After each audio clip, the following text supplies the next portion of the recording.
Muy buenos días a todas, a todos. Bienvenidos a esta sesión de conferencia magistral donde le damos continuidad a el taller que amablemente nos está ofreciendo el doctor Sergio Málaga Villegas, que se denomina Taller de Investigación Educativa, Metodologías Cualitativas y Cuantitativas. Ya está por acá en la sala con nosotros nuestro ponente. Mientras se terminan de conectar los compañeros, las compañeras, me voy a permitir nuevamente hacer la lectura de la semblanza del doctor para quienes no hayan estado en la sesión pasada, bueno, pues lo podamos conocer. El doctor Sergio Málaga Villegas es doctor en ciencias en la especialidad de investigaciones educativas del CIMBESTAB, maestro en educación por la Universidad Pedagógica Veracruzana, licenciado en educación secundaria con especialidad en telesecundaria de la Benemérita Escuela Normal Veracruzana Enrique C. Repsamen, académico visitante en la Universidad de Cambridge. También es investigador de tiempo completo titular C y coordinador de extensión y vinculación en el Instituto de Investigación y Desarrollo Educativo de la Universidad Autónoma de Baja California. Es coordinador del área temática 10, Política y Gestión Educativa, y coordinador de formación en el comité directivo en los periodos 2022, 2023 y 2024, 2025 del Consejo Mexicano de Investigación Educativa, COMIE. Pertenece al nivel 1 del Sistema Nacional de Investigadoras e Investigadores, es perfil deseable PRODEP en la Secretaría de Educación Pública, es editor, coordinador en Norteamérica para el idioma español de la revista Archivos Analíticos de Políticas Educativas de la Arizona State University y recientemente elegido como director de la revista mexicana de investigación educativa del COMIE. La línea de investigación que trabaja es análisis de políticas, programas y reformas educativas con énfasis en sujetos educativos e interculturalidad. De esta línea se desprenden 4 libros coordinados, 19 capítulos de libro y 12 artículos en revistas arbitradas e indexadas.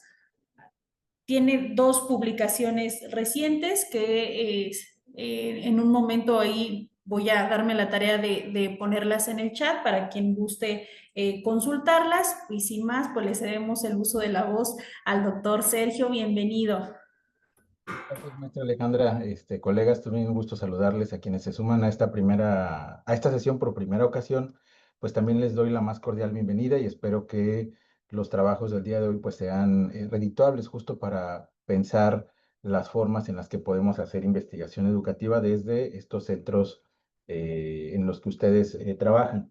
Déjenme nada más recapitular de manera rápida un poco lo que hemos trabajado en la primera sesión, que justo tiene que ver con empezar a colocar, digamos, un piso parejo de discursividad para poder entender prácticamente desde dónde vamos a emplazar el asunto de la investigación educativa. Y es que esto no es asunto menor, porque finalmente a lo largo del tiempo quienes nos hemos acercado a la formación profesional en investigación educativa nos hemos percatado que hay una suerte de errores comunes que cometemos regularmente quienes nos vamos acercando a este campo. Estos errores, pues obviamente lo decía yo en la sesión pasada, están ligados a la forma en la que denominamos, concebimos y digamos, cómo le damos curso, sentido o práctica a la propia investigación educativa.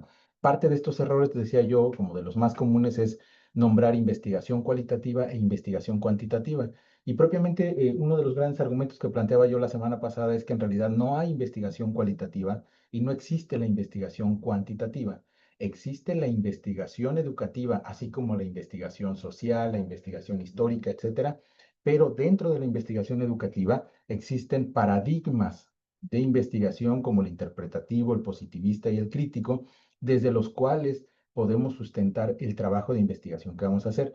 Si nosotros tenemos claridad de estos paradigmas, lo decía yo la semana pasada, pues bueno, podemos empezar a plantear la perspectiva epistemológica y teórica que le va a dar sentido a nuestro diseño. Es decir, en este caso nosotros es preferible que hablemos de diseños cualitativos y diseños cuantitativos o diseños mixtos en la investigación educativa. Eso es lo que, digamos, es correcto, digamos, en este sentido.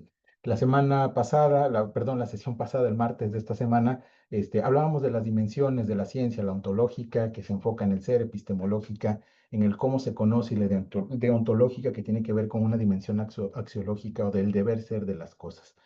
Es importante tener claras estas dimensiones porque de alguna manera son las que nos van a dar sentido también de comprensión histórica, política y culturalmente, contextualmente también de la investigación que vamos a realizar. Teniendo en cuenta esto, bueno, pues ya pasamos al tema de los paradigmas y la sesión tanto del martes como de hoy está centrada un poco en familiarizarnos con los métodos de investigación, ahora sí, con diseño cualitativo o diseño cuantitativo, y a partir de ahí, en un cierto sentido, bueno, pues empezar a plantear nuestros diseños de investigación en los centros de investigación donde nos estemos nosotros desarrollando. Entonces, este es un esquema, eh, digamos, general, abstracto, de cómo podemos entender los diseños de investigación. Y bueno, claro, ya le daremos la particularidad si es quali o quanti como diseño propiamente. Entonces voy a entrar de lleno a la sesión número 2 que tiene que ver con los diseños cuantitativos. Es muy importante que dentro de los diseños cuantitativos los comprendamos ya no a manera como en la sesión pasada de los diseños qualis, los comprendamos a manera de fases. En los diseños cuantitativos podemos plantear fases. En los diseños cualitativos no es tan común que se planteen las fases, pero bueno, si alguien quisiera retomar de alguna manera para los diseños cualitativos una suerte de etapas, ¿no? Más que fases de etapas, bueno, también son bienvenidos para poder ir organizando de manera más sistemática el trabajo de investigación que vamos a realizar en un momento dado. Estas fases las voy a dejar aquí, ustedes pueden irlas identificando, las voy a ir como remembrando, digamos, de manera general. Dentro de los diseños cuantitativos, las fases están ligadas en la forma en la que se concibe la construcción del diseño. Entonces, en principio, debe de haber una fase conceptual que está ligada justo a esta revisión de la producción científica. Hay colegas académicos o grupos de investigación que les llaman revisión de la literatura. Yo diría ahí, hay que ponerle siempre atención a cómo nombramos lo que nombramos, ¿no? Por ejemplo, esta revisión de la literatura se refiere básicamente a indagar qué productos de investigación se han realizado previamente que estén ligados con nuestro trabajo, con el trabajo de investigación que queremos desarrollar. Por ejemplo, el martes de esta semana, la sesión pasada, hablaban de temas ligados, por ejemplo, a los egresos, a la deserción escolar o a la permanencia escolar, etcétera. Y bueno, uno tendría que indagar propiamente en esta primera fase qué es lo que ya se ha producido al respecto de la deserción escolar o la motivación escolar o cualquier otro tema que sea de interés, la formación continua, el desarrollo profesional docente. Pero la forma en la que nombramos también es muy importante que la concibamos de manera racional porque aunque se trata de una misma actividad, es decir, revisar lo que ya se ha producido, en realidad el nombre implica mucho. Por ejemplo, no es lo mismo una revisión de la literatura que una revisión de antecedentes, que una revisión sistemática de la literatura, que un estado del arte, que un estado de la cuestión o que un estado del conocimiento. Estas 6 nociones que yo acabo de mencionar se refieren a la misma actividad. ¿Cuál es la misma actividad? Indagar la información que ya se ha producido. El horizonte epistemológico de cada una de estas denominaciones tiene una implicación política y una implicación epistemológica, desde dónde, qué metodologías, cuál va a ser, digamos, cuál va a ser la racionalidad de búsqueda, en qué motores de búsqueda, en qué bases de datos, que ya decíamos en otra ocasión, hay muchos elementos de aquí que pueden ser susceptibles de ser estudiados de una u otra manera en sesiones particulares para poder avanzar sobre esta comprensión. Entonces, esta fase conceptual tiene la pretensión en un momento dado de poder identificar qué es lo que ya se ha producido, cómo esa producción académica y científica nos va a ayudar a delimitar el problema y la formulación del mismo. Y aquí es muy importante también mencionar como recordatorio que los problemas de investigación no están dados. Los problemas de investigación se construyen. Hay eventos, hay casos, hay situaciones que ocurren en nuestro día a día, pero eso no necesariamente se concibe como un problema de investigación. Hay que establecerlo, hay que diseñarlo. Y ese diseño o formulación del planteamiento del problema o la delimitación del problema tiene justo que ver con en los contextos donde se ha llevado a cabo, sobre qué es lo que ya se ha estudiado. Imaginen, por ejemplo, que quieren ustedes indagar sobre el tema de la deserción escolar, por ejemplo, retomando ese mismo caso, pero hay mucho trabajo, por ejemplo, en Covach de deserción escolar y poco trabajo de deserción escolar en CECATI. Bueno, ahí hay un elemento, dicen unos colegas, vacíos epistemológicos, vacíos de conocimiento sobre los cuales se puede indagar. Si fuese el caso donde hubiese mucha información sobre deserción escolar en CECATI, bueno, uno también podría ubicar regionalmente dónde está esa producción, porque a lo mejor la producción mayor está en el centro del país y entonces hacerlo en otras regiones del país, bueno, también puede ser una forma de delimitar y formular el problema. Es decir, los problemas se establecen, se desarrollan a nivel conceptual, a nivel geopolítico, geográfico en un momento dado, a nivel institucional, a nivel de los participantes, por supuesto, metodológico también, y en función de los escenarios que querramos nosotros indagar. Con esta revisión de la producción científica, que ahí es donde a mí me gusta llamarlo así porque lo considero más genérico, una revisión de la producción científica, bueno, podemos también construir un marco teórico y formular las hipótesis, en el caso de los diseños cuantitativos, por supuesto, o los supuestos de investigación en el caso de los diseños cualitativos. La segunda fase tiene que ver con la planeación y el diseño de este diseño cuantitativo, válgase la redundancia, de este problema de investigación. Y bueno, aquí obviamente entra en juego una dimensión metodológica, cuáles son los métodos que nos van a ayudar en un momento dado a reconocer o acercarnos a ese campo, ¿no? Con esa población, con esa muestra, a realizar el trabajo de campo, si es que vamos a construir instrumentos. En los diseños cuantitativos es más común que se adapten instrumentos que ya están hechos, por ejemplo, para medir el Burnout, el bienestar escolar, perdón, el bienestar emocional, entre otros aspectos. Y bueno, aquí también esto es como de tomarlo en cuenta porque si bien es cierto que se pueden construir instrumentos, hay una lógica muy específica para el tema de la construcción de los instrumentos. No es solamente elaborar la encuesta por la encuesta, sino tiene que estar en una lógica o pensada desde el desarrollo de los ítems, los niveles de medición, por supuesto, cómo se va a pilotear ese instrumento, cómo se va a revisar y adaptar para en un momento dado poder echarlo a andar, ¿no? En este caso ya de manera más precisa, pues. Esa segunda fase, decía yo, entonces tiene que ver con la planeación y el diseño, tanto de los instrumentos del método, pero del proceso de desarrollo del trabajo de campo.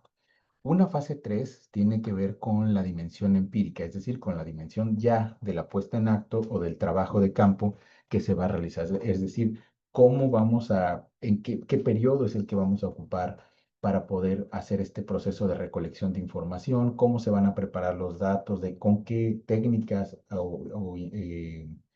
digamos, o analítica se va a trabajar esta información que se recupera del campo y eventualmente cómo vamos a ir quitando esa información que no resulte finalmente de interés para la investigación, pero que puede resultar en otros productos como lo pueden ser, no sé, la publicación de un artículo, la presentación de una ponencia en un congreso, ahora con este asunto de la divulgación de la ciencia en la Secretaría de Ciencia, Humanidades, Tecnología e innovación, bueno, también se pide que se hagan gráficos, para dar a conocer parte de los resultados sin necesidad de poder publicar todos los resultados que se generen a través del trabajo empírico. La fase 4 tiene que ver con el análisis de los datos, la interpretación. Aquí hay, por supuesto, marcos teóricos desde los cuales también construidos en la fase número 1, que es la de diseño, podemos ir emplazando y poner a dialogar el referente empírico, es decir, esta información que se recupera del campo con el referente teórico,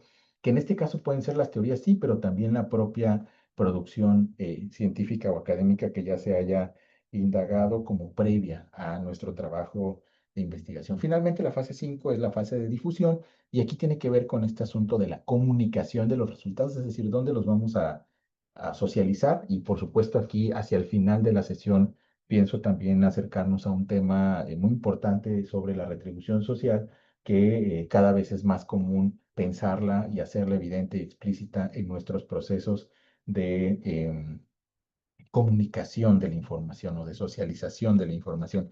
Cuando en esta fase 5 se refiere a la aplicación de los resultados, Recordarán ustedes que como estos diseños cuantitativos pertenecen al paradigma positivista, la idea es que pues el resultado sirva para algo, no solamente que sirva para la publicación o de uno como académico o de un grupo, sino que de alguna manera esos resultados se traduzcan.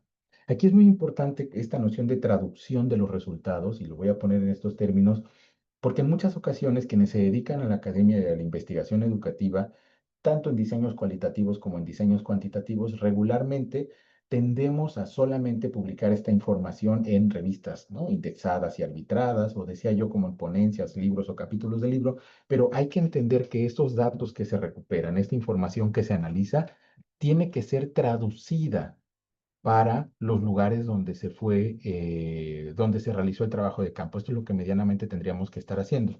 ¿Por qué? Porque la información que nosotros indaguemos y analicemos está en código académico o en código academicista, vamos a llamarlo así, donde hay un método, hay una teoría, hay una suerte de resultados. Pero ese método, teoría y resultados, en muchas ocasiones no hace sentido, por ejemplo, a las comunidades escolares. Es decir, cómo mi trabajo sobre el bienestar emocional puede traducirse, por ejemplo, para la mejora de prácticas de bienestar escolar en los ECATIS, ¿no? O en los ECATIS de una región, como lo puede ser los del centro, sureste, noroeste, entendiendo la racionalidad geográfica y política en donde se encuentran estas instituciones, ¿no? De ser el caso.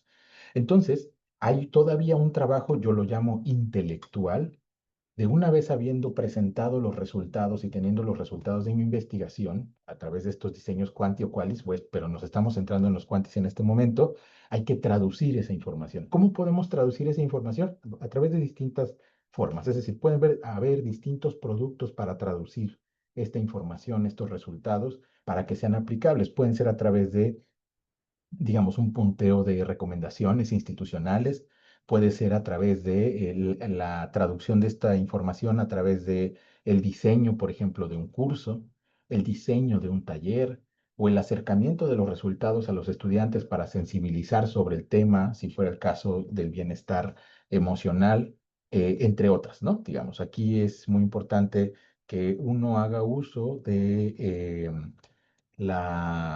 pues de la creatividad, ¿no? Entendiendo la creatividad entendiendo las distintas formas de poder traducir esta información que puede ser desde productos gráficos, productos escritos, productos audibles. Es decir, nosotros también podríamos acercar, dependiendo del tipo de información, por supuesto, y el objeto de estudio, podríamos acercar la información a los estudiantes para que ellos mismos, a través de sus lógicas, imaginarios y concepciones, puedan comunicarlo a través de, por ejemplo, un podcast, a través de, por ejemplo, videograbaciones o cápsulas pequeñas donde ellos entiendan esta información y la puedan comunicar a sus compañeros en un lenguaje, digamos, que es más común a este grupo escolar, como lo pueden ser los adolescentes, ¿no? Los jóvenes en un momento dado. Entonces, este proceso de difusión, esta fase 5 de difusión que tiene que ver con la aplicación, debe entenderse la aplicación no solamente como la presentación de los resultados, sino cómo vamos a devolver estos resultados a los escenarios donde recuperamos esa información y de qué manera en un momento dado puede ser de utilidad para determinados sectores.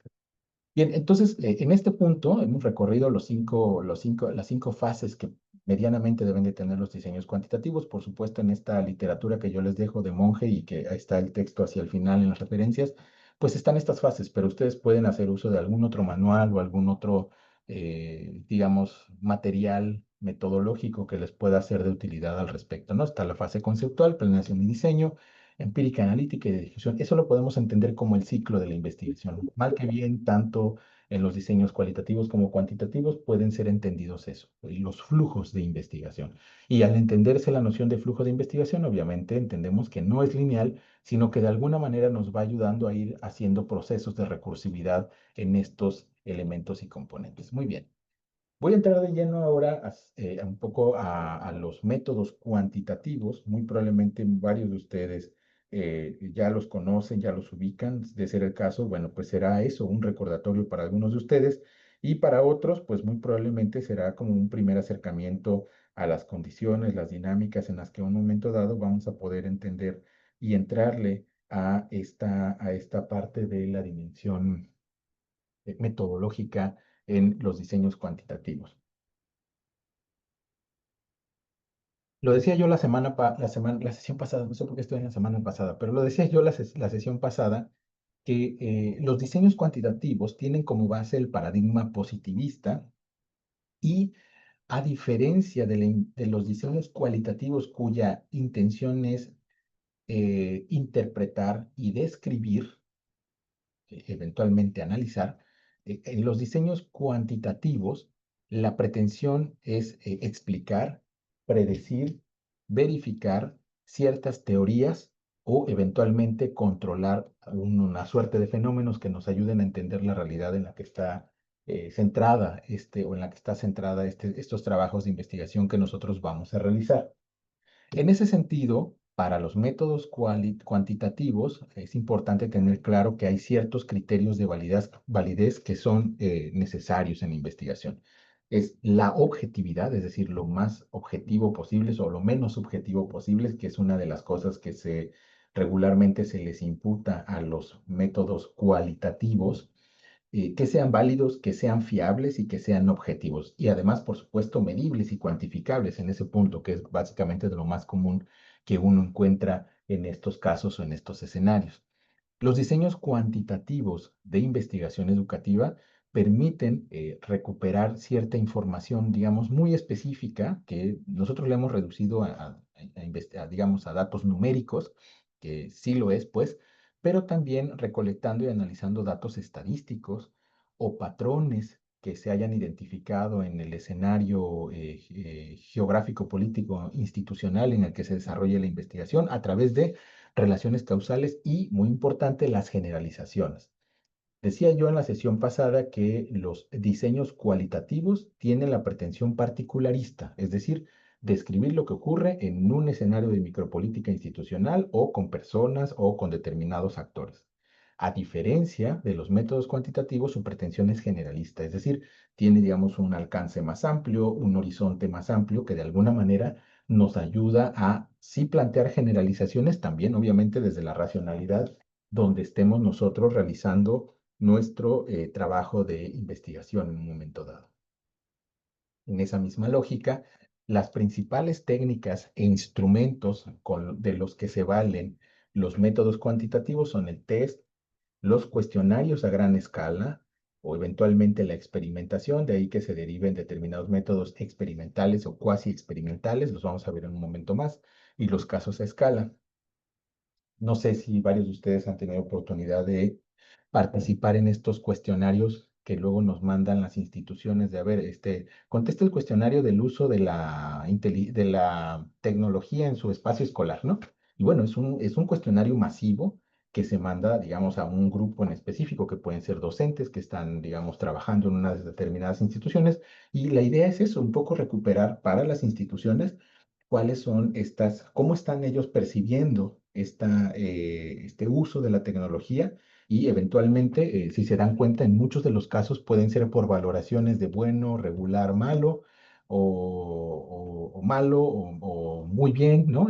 O del 1 al 5, por supuesto, identificando, digamos, esta escala de valoraciones. Estos son muy comunes y cuando nos lleguen cuestionarios de ese vuelo, estaremos entendiendo que esa es una técnica y un instrumento que está ligado, digamos, a una comprensión o a una racionalidad de paradigma positivista, de donde lo que se intenta es justificar una cierta validez, fiabilidad y objetividad sobre un tópico, un tema de estudio o un objeto de estudio en este caso. Muy bien. Entonces, dicho lo anterior, en este mismo sentido, voy aquí a presentar, como lo hice para el caso de los diseños cualitativos, los métodos cuantitativos representativos, ¿no? Tenemos los experimentales, los cuasi experimentales, el método transversal, los longitudinales, correlacionales y estudios de caso. Les decía yo la sesión pasada que particularmente estos estudios de caso es un método compartido entre los diseños cualitativos y los diseños cuantitativos. Y esto, claro, la naturaleza, por supuesto, es distinta porque los estudios de caso en los métodos cuantitativos es a gran escala. Es un estudio de caso que puede ser el CECATI, por ejemplo, en México. Ese es un estudio de caso. Y estamos hablando de, bueno, la maestra Alejandra podrá decirme, no sé qué cantidad de instituciones son, alrededor de 400, 500 instituciones más. Somos 201 planteles de CECATI y 31 organismos descentralizados. Ok, digamos, esos 200 y algo de planteles se puede ser el estudio de caso, ¿no? Por supuesto, cada uno con su particularidad, pero centrando en esta lógica de objetividad. Muy amable, maestra, muchas gracias. Bien, en ese mismo sentido, bueno, nosotros aquí lo que haremos es acercarnos a unas primeras definiciones o unas primeras horizontes de cuál es el alcance de estos métodos cuantitativos y como lo hice en la sesión pasada, me voy a centrar en cuatro en específico. El diseño, los métodos experimentales, en los métodos experimentales dentro de los diseños cuantitativos en investigación, aquí el investigador, es decir, la persona que hace la investigación, controla las variables del estudio, es decir, la variable independiente, que son las más comunes, y la variable dependiente. Puede haber más de una, eso es un hecho, pero aquí lo voy a poner de manera genérica. Las variables independientes van a ser entendidas como aquellas que permiten observar su efecto dentro de las variables dependientes. Más adelante pondré unos ejemplos. Y bueno, los sujetos pueden ser también estudiados desde una población, como puede ser, si habláramos del estudio de caso de los cecatis en México, es el universo de cecatis, es decir, la totalidad. Pero si habláramos de una muestra de cecatis dentro de estos estudios de caso, pues no hablaríamos de un grupo de cecatis han sido seleccionados o preseleccionados por alguna racionalidad, estableciendo determinados criterios de inclusión o de selección, dependiendo del autor del que estemos nosotros hablando en un momento dado o al que nos estemos refiriendo. Entonces, los sujetos, la población o la muestra, se asigna de forma aleatoria para integrar los grupos de control y el que será experimental. Y bueno, pues de alguna manera estos métodos experimentales infieren causalidad, causa-efecto, ¿no? Es decir, a raíz de esto ocurre esta situación. Digamos, entre menos financiamiento, pues por supuesto los procesos de formación de los maestros se ve afectado, por ejemplo. O a mayor intervención sobre el desarrollo profesional docente de la instancia, digamos que organiza todos los centros, bueno, puede haber un mejor proceso de experimentación sobre la investigación educativa, ¿no? De ser el caso. Bien, un segundo método son los métodos cuasi experimentales. Aquí, por ejemplo, no existe una asignación aleatoria, es decir, no es definida de manera aleatoria, sino que se trabaja con grupos ya existentes. Se comparan los resultados o los desempeños de un grupo que recibe intervención frente a otro que no. Es decir, aquí en estos diseños cuasi experimentales casi siempre van a existir dos muestras, vamos a llamarlo así, o una muestra doble, una donde se hace un tipo de intervención controlada a través de variables, de unas determinadas variables, y otro grupo o otro subgrupo o muestra donde no se plantea esta intervención. En este mismo sentido, aquí, en estos métodos cuasi experimentales, casi siempre se va a atender a la comparación de los resultados. ¿Qué pasa en este grupo que sí recibió esta intervención frente a este otro grupo que no recibió la intervención que se realizó por parte del investigador? Es decir, no hay un control propiamente o total de las variables externas. Este es el segundo método, digamos, cuantitativo muy comúnmente utilizado. Y bueno, un tercero que me parece importante y seguramente más cercano a ustedes puede ser el longitudinal. Aquí se observa y se da seguimiento a sujetos o a grupos particularmente durante un determinado periodo, un periodo prolongado. Regularmente los estudios longitudinales, aunque aquí dice meses, porque es parte de esta información que nos decía este autor que mencioné hace un momento, déjenme nada más tener la precisión del autor, de Monge 2011, en realidad la sugerencia es que el seguimiento o la observación o el acompañamiento en estos grupos para los métodos longitudinales sea por años o ciclos escolares. Es decir, podemos dar seguimiento o hacer trabajos longitudinales con un grupo desde que entra, es decir, el grupo A, primer año A, no sé, grupo C, etcétera, depende cómo los ubiquen, pues, pero desde que pasa el primer semestre hasta el sexto semestre. Y todo ese seguimiento semestral es un seguimiento longitudinal que hacen desde que inicia hasta que egresa o desde que ingresa hasta que egresa de la institución. Lo ideal es que sea en años o ciclos escolares en un momento dado, o puede cortarse este seguimiento longitudinal a la mitad de este trayecto formativo. Pero, reitero, aunque dice meses, lo ideal es que sea por años. Permite también los estudios, el método longitudinal, la identificación de cambios, por supuesto. Por supuesto que también se identifican tendencias o eventualmente efectos relacionados con lo estudiado en un momento dado en nuestro objeto de estudio. Pueden ser también, en estos casos, puede combinarse con los métodos experimentales o no experimentales y, por supuesto, por la dinámica, por la lógica, por la configuración de estos métodos longitudinales, claro que se requiere más tiempo de seguimiento, vamos a llamarlo así, pero también más recursos, vamos a llamarlo así, grupales, institucionales o individuales o mayor esfuerzo para poder dar un seguimiento en específico desde estos métodos.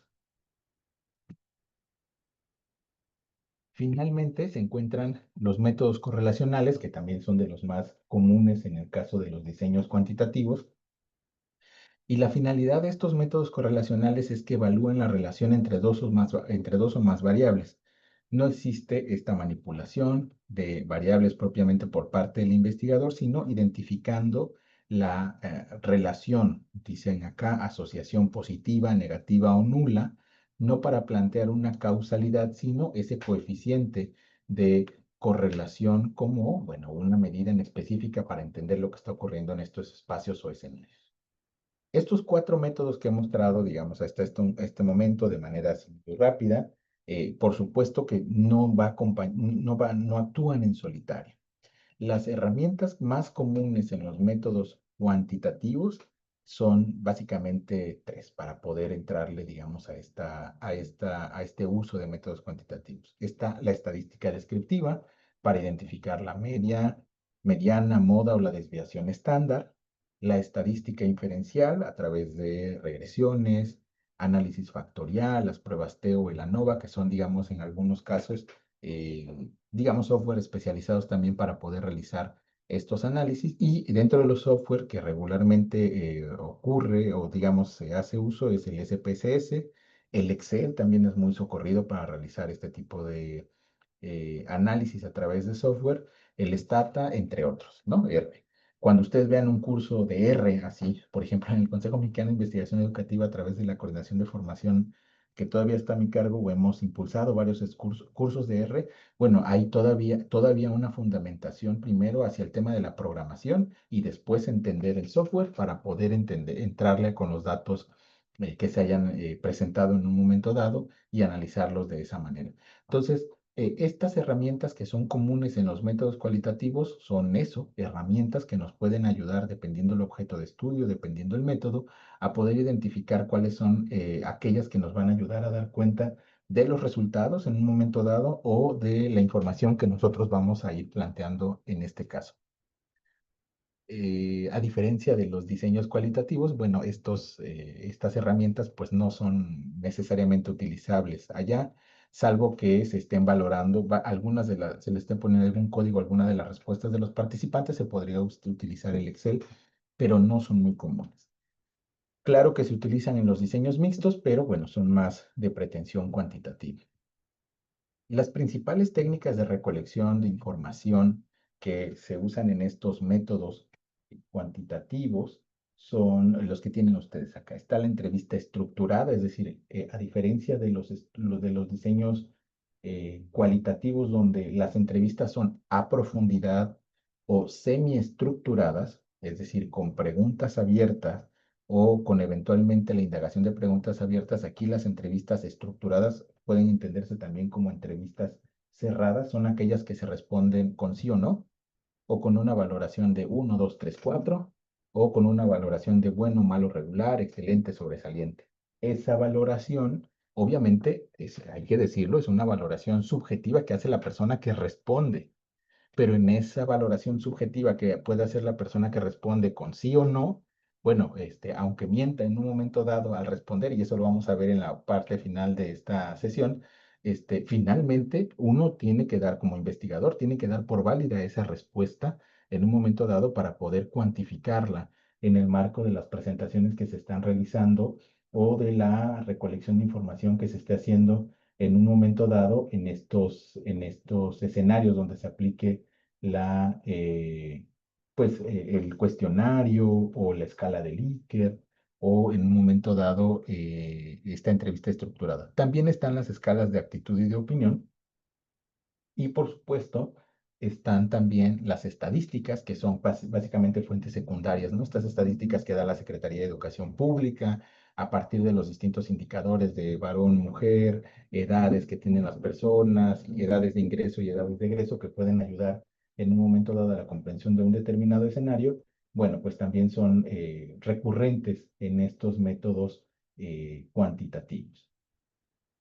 Voy ahora a poner, digamos, eh, quisiera preguntarles, perdón, antes de pasar a los ejemplos de investigaciones que incluyen diseños cuantitativos, me gustaría en principio preguntarles si ustedes conocen alguno de estos que he mencionado, alguno de estos métodos que he mencionado, si han hecho uso de ellos y en qué condiciones. Entonces, aquí voy a hacer una primera pausa para poder escucharles. Cuéntenme.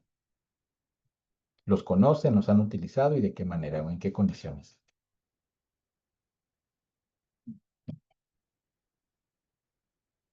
Quien guste puede abrir el micrófono.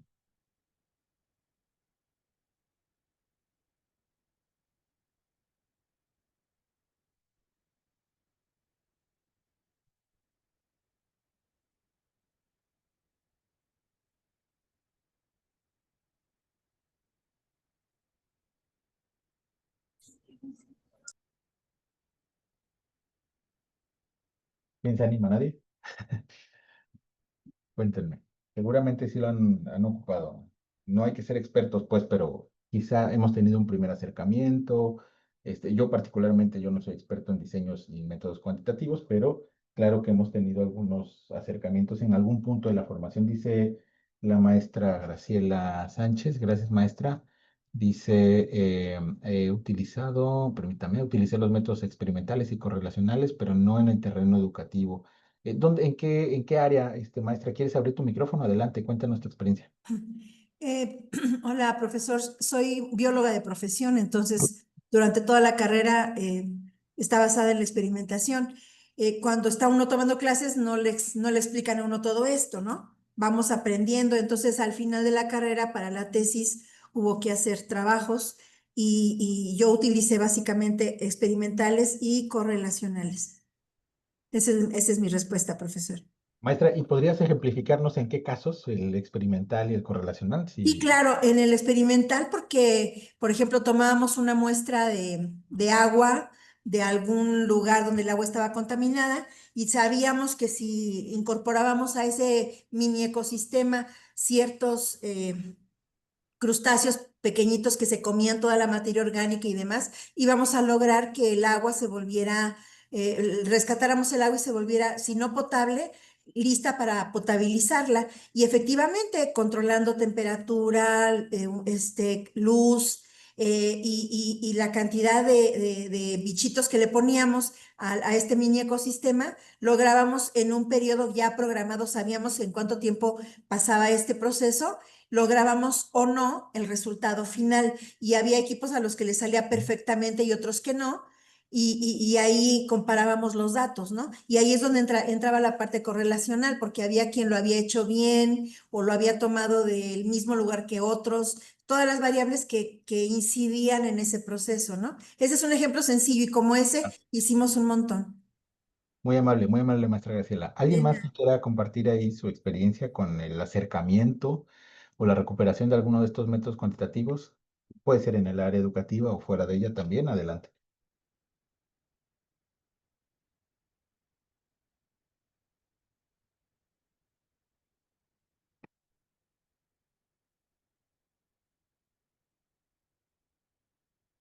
Además, bueno, yo creo que pues, taller va a ser un buen elemento para poder acercarnos, ¿no?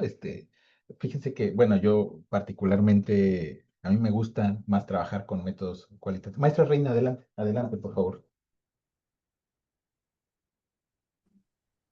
Sí, mira, quiero compartir que sí conozco el método que más he utilizado es el experimental, eh, porque pues en la elaboración de tesis, pues tienes que presentar este tipo de métodos científicos y pues ahí es donde hemos tenido la experiencia, ¿verdad? Y varios otros, ¿no? Todos son muy buenos, pero pues ahí dependiendo de la investigación que realices, pues es el método que más te convenga, ¿verdad? Y a veces pues el experimental o de campo, pues es muy comprobable, ¿verdad? Y pues es el que más he utilizado, es lo que yo quiero compartirles.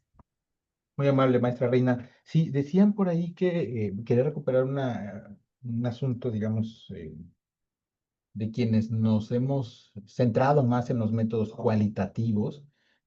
Para nosotros, quienes hacemos más trabajo cualitativo, pareciera más sencillo utilizar métodos, diseñar los instrumentos cualitativos, pero lo que es un hecho es que eh, en realidad, si lo vemos de manera racional, estos métodos cuantitativos nos ayudan porque son más rápidos, digamos, en el momento de la confección para los instrumentos, porque pasan por un proceso de validez de jueces que nos ayudan a ser lo menos subjetivos posibles al momento de plantear una pregunta dentro de las preguntas de recolección de información de un instrumento, como lo puede ser una entrevista estructurada o semiestructurada o en profundidad.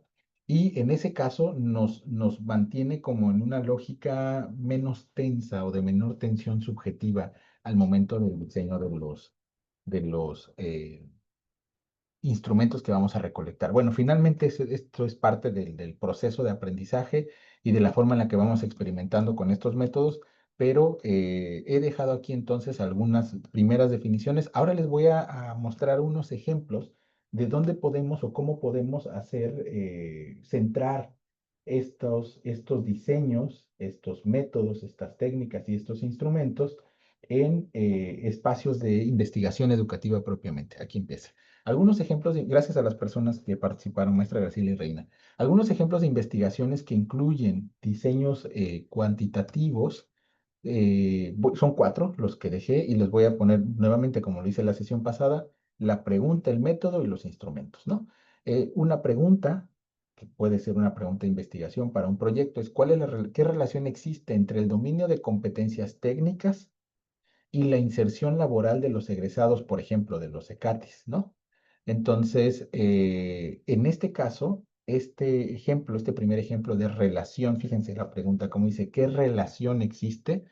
Casi la pregunta me está dando particularmente el método. Esto es muy importante porque hay una comunión más cercana en los métodos cuantitativos que en los cualitativos. En los cualitativos podemos preguntar qué significado tiene y hablar de significados, pues puede ser desde la etnografía, fenomenología, la hermenéutica, etcétera. Pero acá está claramente definido qué relación existe entre estas dos variables, el dominio de competencias técnicas y la inserción laboral. Aquí podría ser un estudio correlacional con método correlacional con instrumentos de cuestionarios a egresados y empleadores justo para ver el dominio de competencias que requieren los estudiantes en el ámbito laboral y el dominio de competencias, perdón, y la forma en la que se insertan laboralmente los egresados. Las variables, la independiente sería el nivel de dominio de competencias técnicas y en un momento dado la variable dependiente, el estado laboral actual en este caso. Voy a poner los 4 ejemplos y al final quiero pues, escuchar sus reflexiones al respecto. Este es el primer ejemplo que traigo. El segundo ejemplo, igual pueden ir tomando nota, gracias. El segundo ejemplo sobre el uso de métodos cuantitativos en la investigación educativa, la pregunta podría ser, ¿qué impacto tienen las prácticas, por supuesto, de los estudiantes en empresas en el promedio académico de los estudiantes? Es decir, si los estudiantes van a hacer prácticas en las empresas, ¿eso tiene algún impacto en su promedio, en la forma en la que aprenden, etcétera? Aquí podría ser un método cuasi experimental, es decir, con grupos con prácticas, que hacen prácticas, frente a grupos que no hacen prácticas en un momento dado en las empresas. Decía yo, y lo desconozco honestamente, si son prácticas profesionales o prácticas de servicio social, pero entiéndase, digamos, como esas, aquellas que van a realizar y donde experimentan los estudiantes en los escenarios, digamos, donde se enfrentan a una determinada realidad. Entonces puede ser un diseño cuasi experimental con dos grupos, uno donde sí se plantea una cierta lógica de práctica y uno donde no. Aquí podríamos analizar las calificaciones que tienen ambos grupos, es decir, en un determinado trimestre donde se hace esta evaluación o donde se miden este promedio eh, en una materia en específico y bueno, se pueden aplicar encuestas tanto a los empleadores como a los estudiantes justo para ir identificando estos momentos de las variables. La independiente sería la participación en las prácticas y las variables dependientes, el promedio académico que tienen en estas instituciones, en sus centros escolares. En ese caso, este sería, digamos, el segundo ejemplo de investigación que incluye un diseño cuantitativo. El tercer caso es el siguiente. Permítanme. Gracias. En este caso, el tercer ejemplo es cuál es la tasa, con la pregunta es cuál es la tasa de deserción y qué factores la explican en los programas de formación en el trabajo, ¿no? Aquí podríamos entenderle desde dos métodos, el método descriptivo, para justo identificar la tasa de deserción y los factores que la explican, pues obviamente, pues, identificando cuáles son, pues un método experimental. La base de las instituciones, perdón, se pueden hacer uso de bases de datos institucionales y de encuestas como instrumentos, para poder identificar esta tasa de deserción, se identifica a través de la base de datos institucional y los factores a través de las encuestas. Obviamente habría que ver y pensar en los instrumentos. Y las variables, pues bueno, aquí pueden ser varias y no están identificadas propiamente como independientes o dependientes, pero podríamos ubicar en la edad, el género, la movilidad que tienen, en los ingresos económicos, entre otros. Finalmente, el siguiente ejemplo es este, ¿no? ¿Cuál es el nivel de satisfacción de los empleadores con los egresados en términos de desempeño laboral? Es decir, ya estando en las prácticas o yendo a hacer sus prácticas, ¿cuál es el nivel de satisfacción que tienen ellos sobre los estudiantes o sobre los egresados a través de este trabajo que realizan ahí? Ahí puede ser un método o puede hacerse uso de un método descriptivo, de una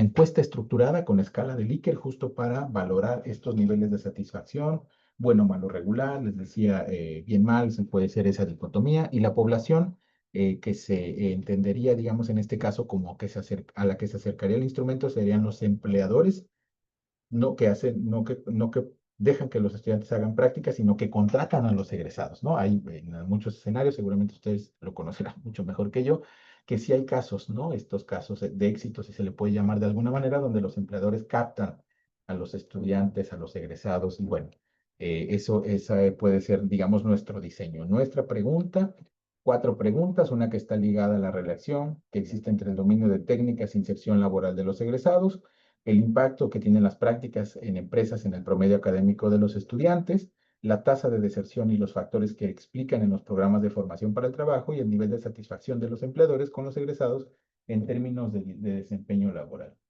Bueno, cuéntenme, a ver, ¿qué reacción les merece estas cuatro preguntas como ejemplos para poder acercar o entender estos métodos cuantitativos enfocados al campo de la investigación educativa y qué resultado o cuál es la proyección que a juicio de ustedes les merece estos ejemplos? Cuéntenme. ¿Alguna reacción al respecto? Adelante. Maestra Graciela, ¿quieres comentar? Tu micrófono está apagado.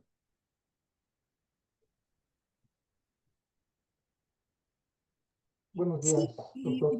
nada más comentar que, por ejemplo, yo doy clases de inglés aquí en Misecati. Ahí yo creo que me quedaría con que la que yo podría aplicar sería, la que puedo controlar es el asunto de la tasa de deserción, porque en todos los demás, como yo doy los niveles básicos, los chicos no están listos para salir al trabajo. Entonces no puedo medirlo en los otros 3 ejemplos, pero sí con la tasa de deserción. Con ello yo puedo medir mi gestión interna y ver de qué manera yo los retengo primero para que terminen los cursos y pueda yo pasarlos al siguiente nivel. O sea, yo me iría con ese ejemplo, es el que a mí me serviría Muy principal. amable. Gracias. Gracias, maestra Graciela. Ahorita lo comentamos. Maestro Luis Hernández, adelante, por favor. Doctor, más que bueno, tengo más una duda que me gustaría preguntarle respecto a este tema de la investigación. Si hacemos, o si es que hay un proyecto en donde se hace toda la estructura, todo el background del proyecto, por ejemplo, en el ejemplo que mencionaba de las prácticas, de la de medir era la relación, ¿no? Bueno, ¿Era si esa yo de les, la relación de dominio de competencias e inserción laboral? creo que la penúltima, bueno, hablaba de las prácticas profesionales o algo así. Bueno, supongamos un preproyecto, ¿no? Se hace todo un preproyecto, se hacen los instrumentos, ya se tiene todo planeado, ya nada más para implementar. Pero, ¿qué pasa cuando no hay una población, o no hay población para poder aplicar esos instrumentos? O sea, supongamos, es- no hay, no hay personas o no hay practicantes en las empresas para poder hacer el análisis de su promedio académico. O sea, ¿qué pasaría en un caso así, en donde no hay practicantes, simplemente no los hay? O sea, se hizo todo el preproyecto, pero no hay practicantes.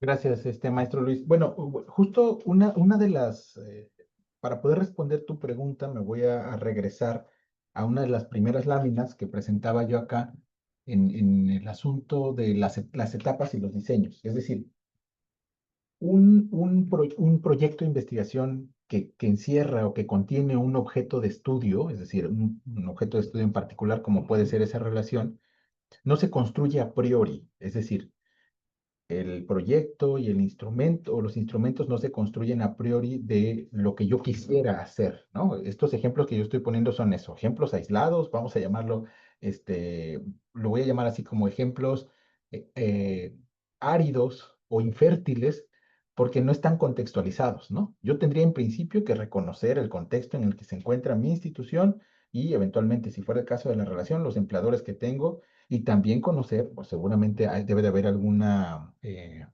¿cómo decirlo? Alguna estadística que ustedes identifiquen donde pueda haber estos casos. Entonces, a lo que yo me iría es justo a la fase 2 de planeación y diseño. Si yo ya identifiqué una revisión de la producción científica, donde es necesario reconocer esta relación que planteabas tú en el ejemplo, en uno de los ejemplos que coloqué, yo diría, bueno, pues sí, sí es necesario reconocer esa relación, pero si mi contexto no me está permitiendo reconocerlo, pues entonces dejémoslo en stand-by para un momento donde pueda hacerse y pasemos a otro, digamos, a otro tipo de diseño del proyecto de investigación. Porque reitero, los ejemplos que estoy poniendo aquí son ejemplos áridos desde el desconocimiento, pero que intentan mostrar una consistencia epistemológica entre la pregunta de investigación, el método, los instrumentos y eventualmente las variables, ¿no? Pero, por supuesto, estos no los tomen como ley porque más bien yo los alentaría a que se construyan proyectos en función de esas necesidades particulares de investigación en los escenarios, maestro. Entonces, yo, digamos, cerraría ahí mi respuesta en ese punto. No sé si ahí me expliqué, maestro. Entonces, Sí, sí, lo entiendo. O sea, finalmente, si no es viable el proyecto, pues no, se tendría que buscar otro proyecto, ¿no? Es lo que entiendo. exacto, y más que buscarlo, yo diría construirlo. Los proyectos de investigación y los objetos de estudio se construyen. Habría que construirlo o en algún momento dado. Entonces, bueno, ahí A es, ver. en ese escenario yo pensaría eso, vamos viendo nuestras necesidades, digamos, y cómo hasta cierto punto, pues puede ser de utilidad reconocer algún otro tipo de relaciones. Podemos quedarnos con estas preguntas sobre qué relación existe, pero llevarlo, digamos, a otro momento. No sé, por ejemplo, qué relación existe entre estas competencias lingüísticas, puede hacerlo frente a las calificaciones que tienen en las materias, no sé, de inglés o de literatura, o depende, ¿no? Donde que las materias, digamos, la tira curricular, pueden ser proyectos más acotados, más centrados en la micropolítica y sin relación con el exterior en un momento dado. Entonces, ahí yo lo podría poner también, maestro Luis. Gracias. Me parece que la maestra Reina y alguien más abrió el micrófono, pero maestra Reina, adelante. Sí, mira, estos ejemplos que está poniendo aquí sobre las preguntas, estas que corresponden al método cuantitativo, pues son muy aplicables en los puestos, para los puestos directivos de cualquier plantel, ¿no? Porque haciendo estas preguntas, pues nos da pauta para saber cómo se está, qué tan importante sería, por ejemplo, el dominio de las competencias técnicas de los cursos que estamos dando, ¿verdad? Que cómo impactan para que nuestros alumnos obtengan un trabajo laboral, un trabajo o una mejoría en su situación laboral.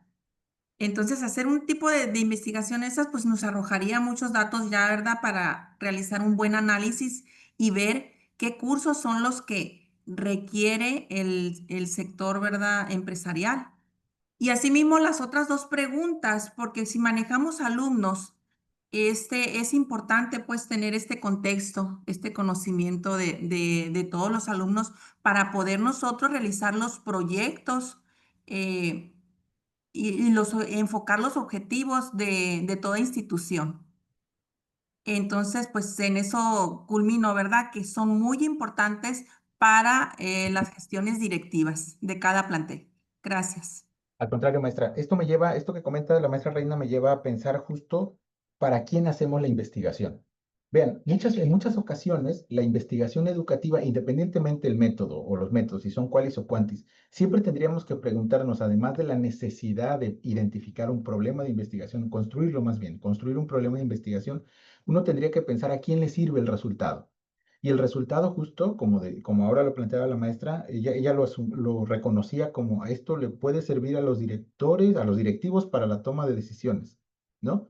Para también identificar que a lo mejor las empresas con las que tenemos ahora contacto ya no son, o esta relación ya no es fructífera y hay que buscar otros escenarios, otros medios. O la forma en la que se está planteando la relación con estas empresas sigue siendo ya insalvable y hay que buscar otras formas, como por ejemplo pueden ser trabajo en línea o digamos de manera mixta o en otras condiciones que no sean necesariamente presencial, por supuesto, dependiendo la carrera, por supuesto.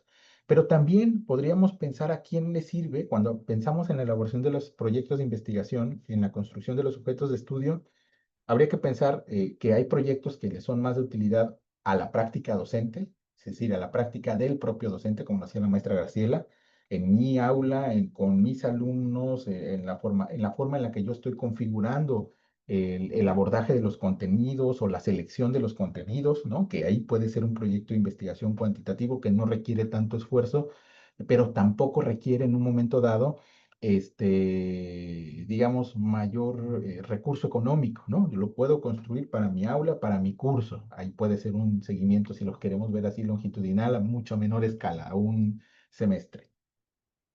Pero también puede ser, decía yo, para la toma de decisiones de los directivos o eventualmente para las autoridades, ¿no? En este caso, digamos, en las áreas específicas que llevan todo lo relativo en un momento dado, las funciones, digamos, de los tomadores de decisiones de CECATI, por ejemplo, de las áreas donde se encuentra la maestra Alejandra Islas, desde ahí también se podría plantear un proyecto que ayude a la toma de decisiones a la luz de este grupo, digamos, este estudio de casos que decíamos es los ECATIS del país, ¿no? O los ECATIS de determinada región. Eso nos puede ayudar a ir planteando, decía yo en la primera intervención de esta sesión 2, el proyecto en distintas escalas, ¿no? Una escala de macropolítica, una escala de mesopolítica o una escala de micropolítica, que implica únicamente el aula y los actores, perdón, la escuela y los actores que ahí participan, ¿no? Dice el maestro Fernando Estrada, mejor dicho, si las competencias son las que necesita el sector productivo, las empresas que contratan a los egresados. Sí, son de las preguntas, decía yo, que uno puede ir ahí afinando, ¿no? Como preguntas de investigación, por supuesto, que son estos ejemplos que les ponía yo como ejemplos áridos, ¿no? Porque son esos planteados simplemente desde una configuración de alguien que está ajeno a lo que ocurre en los contextos específicos, ¿no? Sí, igual el maestro Fernando, así es, adecuar las competencias a las necesidades del sector productivo o las empresas que contratan a los egresados, ¿no? Si es que en un momento dado sigue habiendo esa tensión, decía yo, o esa relación, porque quizá ahí la toma de decisiones tendrá que ver con la selección de otros escenarios o empresas en un momento dado que sean en un punto, pues, susceptibles de incorporarse a esta relación entre los CECATIs y, por supuesto, los egresados que tienen de estos centros. Bien, ¿alguien más quiere hacer uso del micrófono? No me acuerdo si estaba la maestra Mónica, me parece también, o alguien más abrió el micrófono, adelante.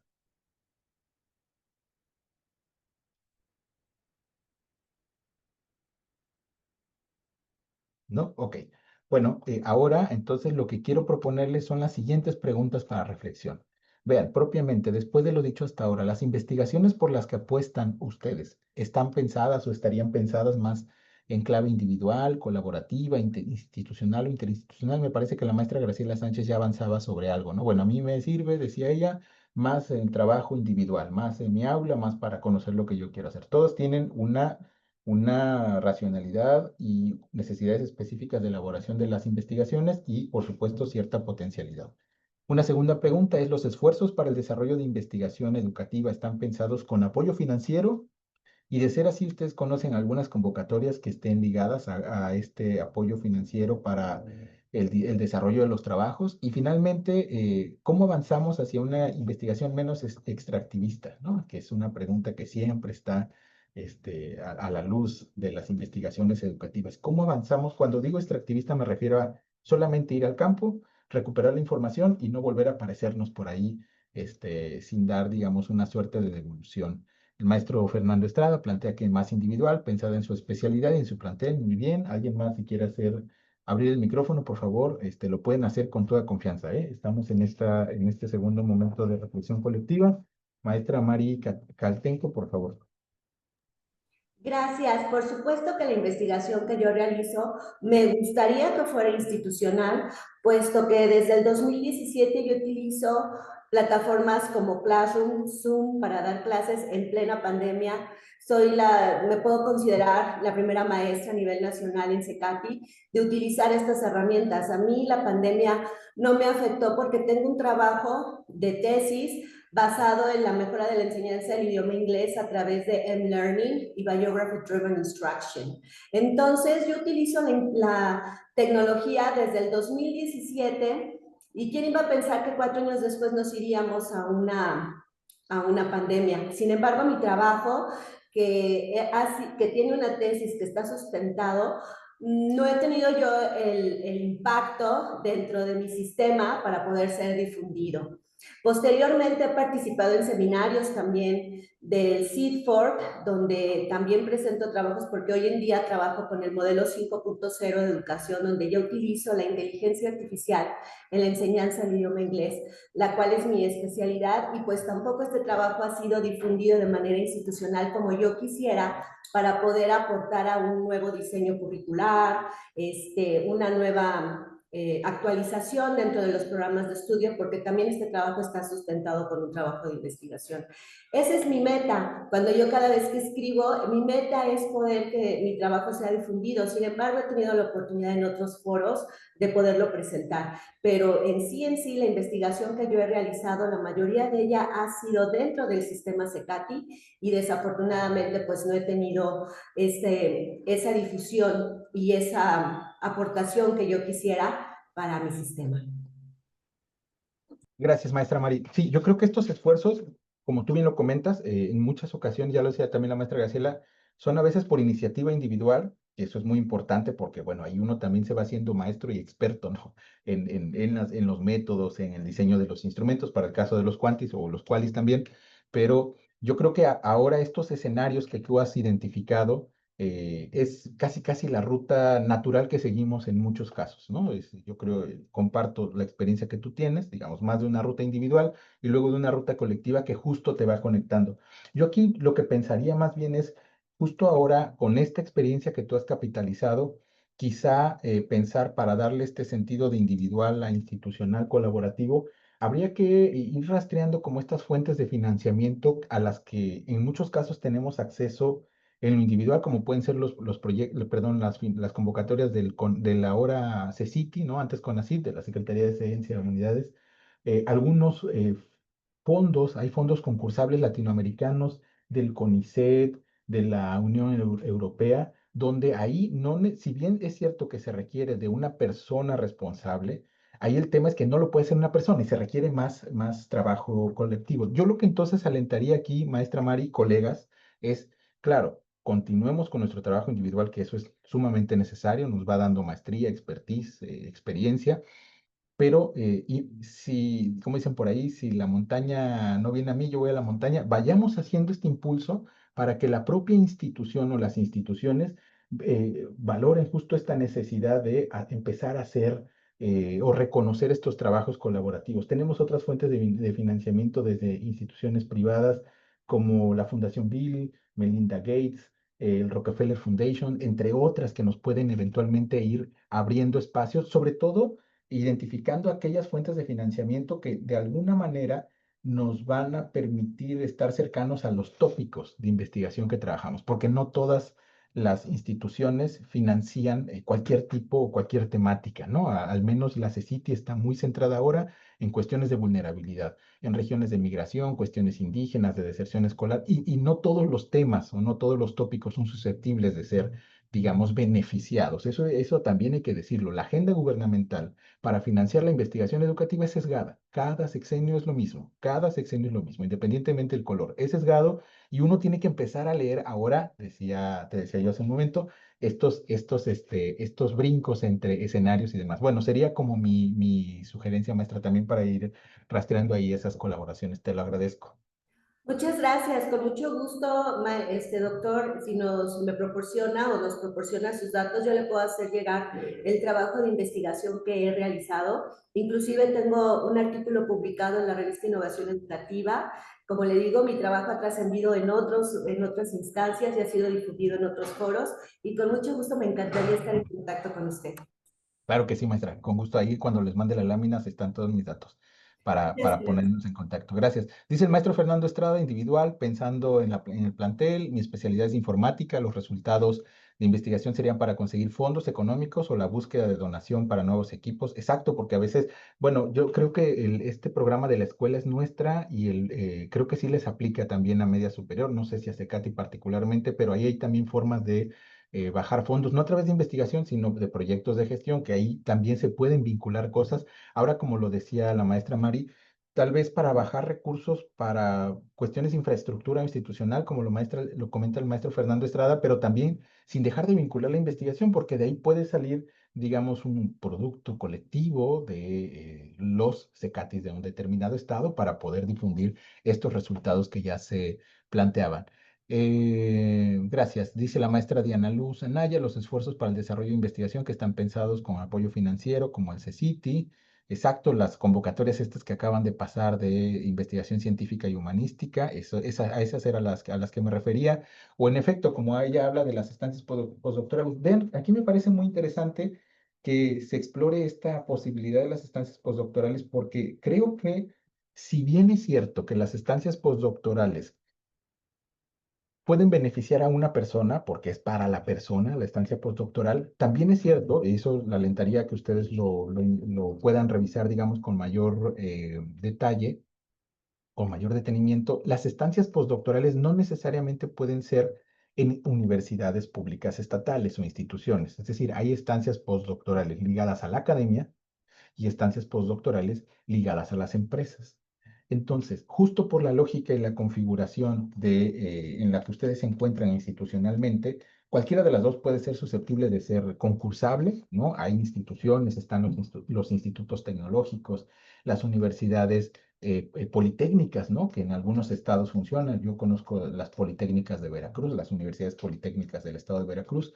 Entonces, ahí puede uno empezar a buscar estos vínculos, ¿no? De trabajo colaborativo con las universidades, o los institutos tecnológicos para poder avanzar, porque se piensa en este imaginario de las convocatorias que los institutos y las universidades en sí mismos, todas las instituciones de educación superior, las escuelas normales también, por supuesto, tienen una capacidad técnica instalada sobre la cual se puede uno ir vinculando para hacer estas relaciones o colaboraciones. Creo que son muy buenas ideas que se han planteado ahora, sobre todo para empezar a pensar cómo trazamos una ruta de colaboración o más bien de desarrollo de investigación individual a una más colaborativa institucional e interinstitucional, como lo hemos comentado hasta este punto. Bien, ¿alguien más quiere hacer uso del micrófono sobre estas preguntas? Si no, para pasar al punto final al punto C de la sesión. Cuéntenme, ¿alguien más que haya tenido una experiencia, identifique algo más que pueda ser de utilidad? Adelante.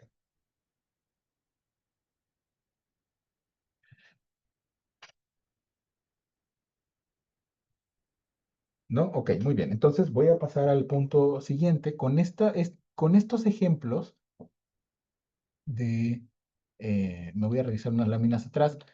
Con estos ejemplos que he puesto ahora, hemos entonces pensado o tendríamos que tener claridad ahora de que ya no es solamente hacer investigación por hacer investigación o plantear, digamos, un tema porque es mi tema, sino pensar justo en cómo configuramos un diseño de investigación de investigación educativa particularmente, que nos pueda ayudar a ir reconociendo áreas de oportunidad, pero también condiciones de mejora, porque los resultados, decía yo, tienen que ayudarnos a algo, a tomar una decisión, a recalcular nuestro plan de desarrollo institucional o a repensar nuestro programa, nuestro proyecto de operación, ¿no? Si fuera el caso, dependiendo cómo se le denominen las instituciones.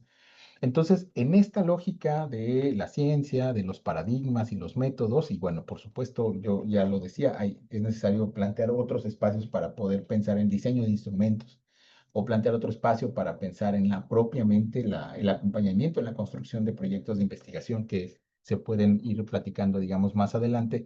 La idea ahora es preguntarnos qué hacemos con esa información que tenemos. Y un elemento importante, y por eso a eso se refería la última pregunta de cómo avanzamos hacia una investigación menos extractivista, vamos a entrar, digamos, al punto final de la sesión, con este punto, con esta noción de retribución social. Entonces, este elemento de retribución social es sumamente importante, cada vez más visible, ha tenido determinados tintes, ¿no? Ha ido cambiando, pues, pero la idea de la retribución social en la investigación educativa es que si se reconoce que la investigación es una tarea orientada a la solución de conflictos teóricos y prácticos asociados a la educación, en ese sentido, pues bueno, la tarea que nosotros realizamos en el marco de la investigación educativa, pues obviamente tendría que tener también una pretensión de qué haremos con esa información, ¿no? Si bien es cierto que nos podemos hacer expertos en la práctica, la tarea del investigador no solamente se limita a ello, ¿no? No solamente se limita a la parte técnica operativa de la identificación de un método, la aplicación de una técnica o un instrumento, sino que al interior, en este flujo de investigación, nosotros tenemos una responsabilidad muy importante que a veces no es tan explícita, que es la toma de decisiones acerca del modo de investigar, ¿no? Hay riesgos asociados al hacer investigación y estas en muchas ocasiones no se hacen visibles. Estas consideraciones, bueno, por supuesto son éticas, pero son de riesgo físico o de riesgo, digamos, en un momento dado colectivo o grupal, ¿no? La idea de estos riesgos es siempre mantener la protección de los sujetos, advertir los riesgos para mantener la protección de los sujetos frente al modo en que el investigador conduce su trabajo, ¿no? Y bueno, en este punto, la idea es que pues también pongamos a pensarnos, o nos pongamos a pensar, perdón, cómo hacemos para equilibrar nuestra tarea de investigación frente a mantener resguardado, digamos, a los participantes. En muchas ocasiones, se ha pensado que mantener resguardada, por ejemplo, la identidad de las personas o de las instituciones, ya con eso cubrimos esta parte de atajar el riesgo. Y hay otros elementos que considerar en este punto. Entonces, la retribución social en como significante, digamos, relevante, adquiere, digamos, un matiz importante, porque finalmente nosotros como investigadores somos los que vamos a estar ligados a un contexto, una realidad donde vamos a hacer un trabajo de investigación, donde se van a articular personas con las que vamos a hacer este trabajo de investigación, que decíamos pueden ser los alumnos, pueden ser los empleadores, pueden ser las instituciones como empresas, pueden ser, digamos, otros actores que estén ligados, los padres de familia, etcétera, frente al objeto de estudio. Nosotros como investigadores estamos siempre jugando como en estos tres momentos, entre replanteando nuestro objeto de estudio, releyéndolo, ajustando, afinando, recortando, colocando, suplementando, leyendo esta realidad en la que estamos, digamos, insertos para poder atender nuestro trabajo de investigación y, por supuesto, estamos siempre como a la postre de la participación de las personas. Decía hace rato el maestro Luis, creo que sí era el maestro Luis Hernández, decía, bueno, y si no hay egresados, empleadores, bueno, pues justo por eso estamos siempre como en esta lógica de queremos avanzar con una suerte de sujetos, pero quizá es necesario retroceder e irnos con otros actores educativos que nos ayuden a ir perfilando lo que estamos realizando en un momento dado. La retribución, dentro del marco de la retribución social, es necesario entender que quienes investigamos, es decir, las o los investigadores, no somos neutrales en nuestras decisiones. Siempre adoptamos una postura y esa postura casi siempre se proyecta en los valores y en los planteamientos éticos, ¿no? Esta idea de protección de la investigación a grupos vulnerables es muy evidente, ¿no? Sí acercarnos a los grupos para hacer el trabajo de investigación, como con niños, sujetos con discapacidad, aspectos psicológicos que son más estas diferencias exógenas, ¿no? Pues que son visibles, pero ¿qué pasa con aquellas diferencias endógenas donde en realidad no es tan visible este tipo de diferencias y que tendríamos que también estar pensando en cómo resguardamos la integridad de las personas que participan con nosotros para poder, digamos, dar curso a nuestra investigación? Uno de los elementos clave o un principio básico es el consentimiento informado de las personas o de los sujetos o de los participantes. Aquí es muy común casi siempre que llevemos una hojita donde declaremos casi nuestro nombre, el trabajo de investigación, a qué institución pertenece, con qué finalidad, y es una cosa que se ha reducido a una carta que se llama consentimiento informado, la persona lo lee y lo firma, y pareciera que ya con eso estamos resguardando. Pero en el flujo de la investigación hay distintos momentos donde tenemos que resguardar no solamente el anonimato de los participantes, o no solamente resguardar la identidad, sino el carácter confidencial de la información, la forma en la que la vamos a difundir. Por ejemplo, si se presentan los resultados en, en un foro, en un congreso, etcétera, pues salvo que las personas hayan firmado para que su nombre se dé a conocer, pues podríamos darlos a conocer, o la institución. De lo contrario, habría que hablar de manera neutral justo para resguardar toda esta información, aún ya habiendo acabado el proceso de recolección y de análisis de información. Entonces, el tema del consentimiento informado no es solamente la firma del documento para decir que la persona está cierta de lo que se va a hacer y su nivel de participación, sino también reconocer qué se va a hacer después con esa información o cómo se va a tratar esa información en un momento dado. Dice Dale Hess y Lecomte que los problemas derivados de los intercambios, es decir, este acercamiento entre el contexto y el investigador y los participantes, pues siempre ofrece una contrapartida de esfuerzo, acudir a entrevistas, facilitar documentos personales, participar en sesiones de comprobación y hallazgos para actuar como sujetos investigados, desde donde también a nosotros mismos estos intercambios nos van a ayudar a cumplir con una meta en específico, que es la entrega de los informes o los productos de la investigación, pero también a reconocer qué es lo que vamos a hacer con esa información para con los participantes. El CONACYT, así todavía hasta el 2021, tenía esta definición de la retribución social. Es decir, para el caso de los resultados de la investigación, decía que la retribución social se concibe como actividades realizadas por las personas becarias, véanlo como parte del CONACYT de posgrados, por supuesto, con actores de los sectores público, social o privado, para promover, vean, el acceso universal al conocimiento científico y sus beneficios sociales, ¿no? Sobre todo en aquellos que deriven en el proceso de formación de quienes recibieron la beca. Por supuesto, es una definición muy, digamos, institucionalizada a la luz de una beca que se les da a los estudiantes de posgrado por estudiar maestría, especialidad o doctorado.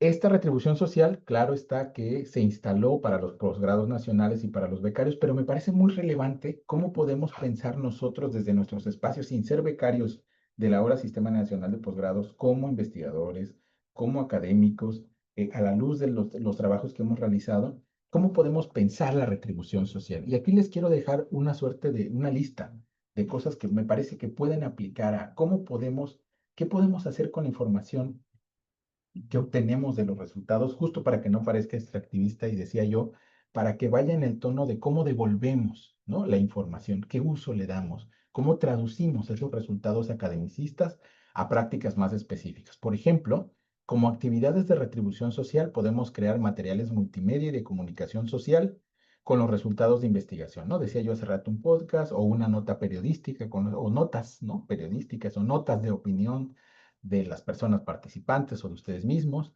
Claro está que lo más común es presentar los resultados de investigación en grupos productivos o instituciones o congresos, pero también podríamos traducir esos resultados en la configuración de un curso o la configuración de talleres de formación o innovación social que nos ayuden en un momento dado a ir pensando que los resultados no solamente son este grupo, digamos, de datos abstractos que intentan entender una cierta racionalidad, sino que acercan a determinados públicos o sectores a estos resultados, ¿no? Se pueden, decía yo, elaborar notas o artículos de difusión, se pueden traducir resultados de investigación en lenguas maternas de los pueblos originarios, pues claro está, eso implicaría, digamos, una logística distinta para poder acercarnos con personas que puedan ayudar a la traducción, pero en ese punto, bueno, son de las cosas que podríamos hacer para difundir el conocimiento para que no se quede solamente en el paper o para que no se quede solamente en el libro, ¿no? Sino que tenga un mayor acercamiento con los resultados que estamos teniendo y los actores o los sectores con los que estamos colaborando. También se puede colaborar en actividades de animación sociocultural, participar en brigadas para la atención de emergencias nacionales, crear documentos con recomendaciones de política pública, que eso sería muy importante. Decía la maestra Mari, bueno, yo tengo una suerte de resultados, quizás así como otro grupo de actores, ahora tal vez lo que me falta es acercar o traducir estos resultados a unas instancias que nos ayuden, digamos, a la toma de decisiones en específico. También se pueden organizar eventos de formación y promoción de vocaciones científicas. La promoción de vocaciones científicas tempranas es una cosa que yo creo que tenemos que apostarle porque no a todas las personas les interesa la ciencia, no a todas las personas les interesa la academia, y formar en la vocación científica temprana, yo pienso que nos ayuda también a ir encontrando estos otros talentos que a veces no son visibles a través solo de la calificación, ¿no?, que le pongamos a los estudiantes, sino la identificación de sus capacidades lingüísticas, sus capacidades técnicas, sus capacidades, digamos, de manipulación de objetos, etcétera, entre otros casos y escenarios. Entonces, bueno, ahí tenemos también participar en foros de intercambio con expertos sociales e institucionales. Se pueden brindar asesoría gratuitas a jóvenes emprendedores o a las empresas en un momento dado, capacitar al personal de instituciones y empresas del sector público, decía yo, sobre habilidades y manejo de equipo o materiales especializados a través justo de estos resultados, ¿no? O divulgar la ciencia y la tecnología con niños y jóvenes, claro está, con esta lógica de las edades mediante cursos o pláticas, ¿no? Estos son algunas de las actividades las más cercanas a los centros de formación para el trabajo en los que ustedes se desarrollan y que están ligados a estas lógicas de retribución social del CONACYT que ya planteaba en su momento en el 2021. Para el caso de los sistemas, el Sistema Nacional de Posgrados ahora, pero que me parece que aplican muy bien para lo que están ustedes haciendo. Bien, voy a dejar ahora estas reflexiones, 4 preguntas para ver quién quiere entrar. La primera es, ¿cuáles son los dilemas éticos relativos a la forma de registro de la evidencia empírica? Por ejemplo, el audio, video, las fotos, cuando vamos a hacer nuestro trabajo de campo. Otra pregunta que me parece relevante, ¿requerimos de un comité de ética que revise el flujo de investigación que hemos trazado de acuerdo al campo de estudio? ¿Cómo actuamos cuando identificamos a través de la investigación aspectos de corrupción, de maltrato, de violación hacia los derechos e integridad de las personas, a las personas con las que estamos participando como sujetos, con las que participan como sujetos, pues? ¿Y cómo podemos desde nuestra práctica de investigación erradicar el engaño, la falta de honestidad y la traición a la confianza depositada en los participantes, ¿no? Porque pueden sentirse ellos engañados si no se les dice desde el inicio qué se va a hacer con la información. O ellos pueden darnos información errónea simple y sencillamente porque quieren salir del paso y quieren colaborar en ese punto, y bueno, tal vez eso también es uno de los elementos que habríamos que cuestionarnos. A ver, aquí vamos a ir cerrando prácticamente la sesión con estas preguntas, con estas reacciones, así que quien guste, por favor, comentar algo al respecto, siéntase con la confianza del micrófono y plantear algo sobre alguna de las preguntas, no tienen que ser todas, las que se sientan más cómodos, así que adelante.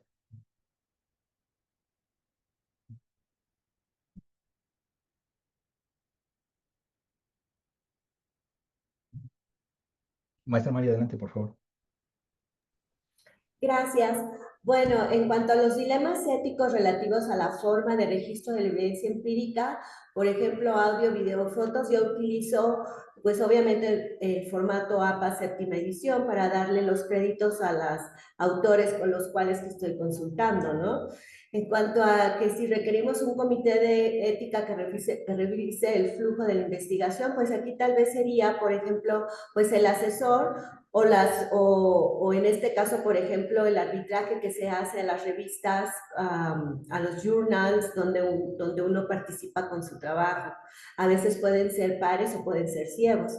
En cuanto a cómo actuamos cuando identificamos a través de la investigación aspectos de corrupción, maltrato, violaciones hacia los derechos y la integridad de las personas, pues sabemos que existen también, primero, pues aplicar la ética profesional, ¿no? Realmente ese tiene que ser un trabajo tuyo porque tú estás realizando la investigación, quieres atacar un problema, le quieres dar una solución y debes de defender tu trabajo de la forma más profesional y no violentar hasta cierto punto tus derechos o los derechos de autor. Yo creo que ahí aplica mucho la ética profesional y mucho menos estar la problemática que se tiene hoy en día, ¿no? Que muchas veces citamos, pero ya no estamos produciendo, ni siquiera parafraseando, sino estamos nada más poniendo, según el autor, tal cosa, según acorde con tal cosa. Yo creo que ahí esa es una forma de violentar tu propia investigación al no ser una persona que pueda argumentar correctamente el trabajo. ¿Y cómo podemos, la última pregunta, por ejemplo, de cómo podemos erradicar nuestra investigación de un engaño? Pues igual, tienes que ser sumamente honesto. En mi caso, que la materia que yo imparto es inglés, yo siempre me voy a medios internacionales por el tipo de especialidad que yo manejo, donde yo encuentro mis fuentes, puede ser desde la Universidad de Bielefeld, y yo invierto en ir, investigar, viajo, voy a la institución, tomo cursos, constantemente me estoy moviendo dentro de las universidades, ya sea en línea o ya sea pagando con mis propios recursos, pues una estancia en vacaciones o cuando tengo tiempo, directamente en la universidad. Yo me fui a aprender capacitación dual a la Universidad de Bielefeld y yo me pagué el recurso, porque yo quiero que mi investigación vaya 100% honesta con los principios y estatutos que yo estoy diseñando para que esta investigación realmente sea convincente y que no tenga un engaño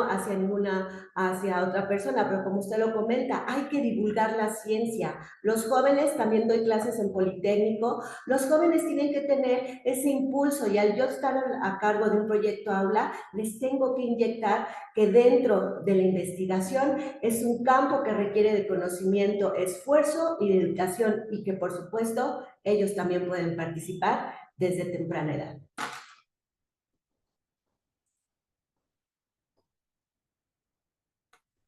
Muchas gracias, maestra Mari, por las reflexiones. Así como usted lo comenta desde esta experiencia que usted ha tenido, me parece de suma importancia que esto, por supuesto, de quienes van más avanzados en investigación, por supuesto, puedan ir colaborando, digamos, con otros colegas, otros pares, quizá de la misma institución o de otras instituciones, por supuesto, para ir pensando en documentos, no sé, yo siempre pienso en documentos que nos ayuden a orientar nuestra práctica, no es ley, ¿no? Propiamente, ¿no? Decía el maestro Fernando también, necesitamos reunirnos en academia, no por especialidad, sino como plantel, para que todos tengamos participación de escuchar la opinión de todos. Justo yo creo que estos reenvíos simbólicos entre la experiencia individual frente al consenso colectivo nos llevan de alguna manera a ir tomando ciertas decisiones. Por ejemplo, hay instituciones a la fecha donde todavía no existe un comité de ética. Y no digo que esté mal, lo que digo es que cada vez es más necesario avanzar hacia la conformación, perdón, de un comité de ética que nos ayude a revisar el trabajo que vamos haciendo. Porque uno, podemos nosotros decir, para el caso de investigación educativa, que bueno, la integridad de quién hay que resguardar, pues de los participantes, eso es un hecho. Pero en áreas como la salud o el área como las ciencias naturales, también hay que pensar cómo resguardamos, ¿no? Estas vidas, ¿no? Estos acercamientos que tenemos con estos escenarios. Y bueno, en un momento dado, yo creo que estas experiencias nos pueden ayudar a plantear orientaciones, decía yo, maestra Mari, para poder ir reconociendo los márgenes de acción que tenemos o cómo enfrentarse a casos específicos de reconocer este tema de corrupción o maltrato, no por nosotros como investigadores, sino en los escenarios donde vamos a estar realizando la investigación. Y a veces ahí también no podemos actuar del todo de manera autónoma, porque hay toda una estructura, hay toda una funcionalidad que nos excede como persona desde nuestra práctica profesional e investigativa. Gracias, muchas gracias.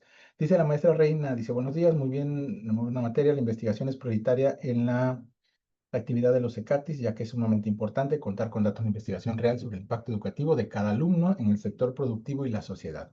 Y con ese conocimiento, poder establecer los objetivos futuros para mejorar la capacitación constantemente de acuerdo a las necesidades del sector productivo. Muy amable. La maestra Diana dice los dilemas éticos relativos a la forma de registro de la evidencia empírica, por ejemplo, el audio, video, fotos, gira en torno al consentimiento, la privacidad. Ajá, por ejemplo, cuando se toman las fotos, hay que tomarlas de un cierto ángulo donde las caras de las personas participantes, pues, no se vean, salvo que se tenga algún consentimiento, ¿no? De los niños, particularmente de los niños, salvo que se tenga un consentimiento, ni siquiera de ellos, de los padres de familia.